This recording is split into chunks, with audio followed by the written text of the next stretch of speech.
नेस्कोतील कॉन्सर्टचा नशा उतरल्यानंतर तिथं गेलेल्या तरुणाईचे डोळे खाडकन उघडलेत.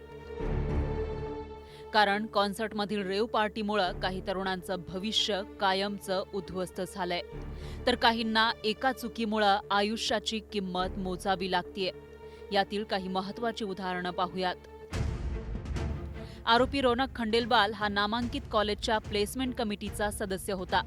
त्यानं मोठ्या कंपनीत इंटर्नशिप पूर्ण केली होती आणि त्याला 1 ते 1.5 लाख रुपयांचं स्टायपेंड मिळत होतं. इतकंच नाही तर त्याला 25 लाखांच्या पॅकेजची नोकरी मिळणार होती. परीक्षेचा शेवटचा पेपर देण्याआधी तो कॉन्सर्टला गेला आणि त्याचं करिअर धोक्यात आलं. बचावलेल्या शीतलचीही अशीच कहाणी आहे. तिला इंटर्नशिप दरम्यानच प्री प्लेसमेंट ऑफरच्या माध्यमातून लाखोंच्या पगाराची नोकरी निश्चित झाली होती.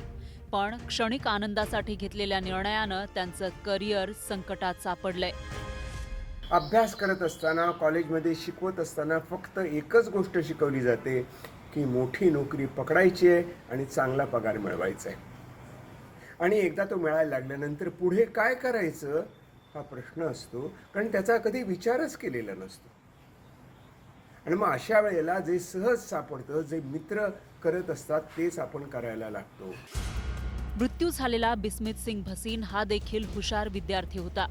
त्यालाही मोठ्या पॅकेजची नोकरी मिळणार होती. मात्र ड्रग्सच्या ओव्हरडोसमुळे त्याचा जीवन प्रवास थांबला. ड्रग्सचा परिणाम फक्त आरोग्यावरच नाही तर करिअर आणि कुटुंबावरही होतो. त्यामुळे तरुणाईनं नशेपासून दूर राहणं गरजेचं आहे. तात्पुरत्या आनंदाकरता, तात्पुरत्या सुखाकरता तुम्ही काहीतरी नशा करायला लागता आणि त्याच्या आहारी जाता.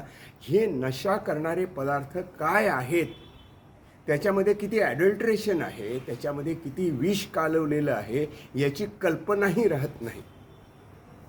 आणि त्यामुळे असे प्रकार घडत असतात. कॉन्सर्ट ड्रग्स प्रकरणामध्ये कॉर्पोरेटमधील इतर लोकांचाही सहभाग होता का, हा प्रश्नही आता निर्माण झालाय.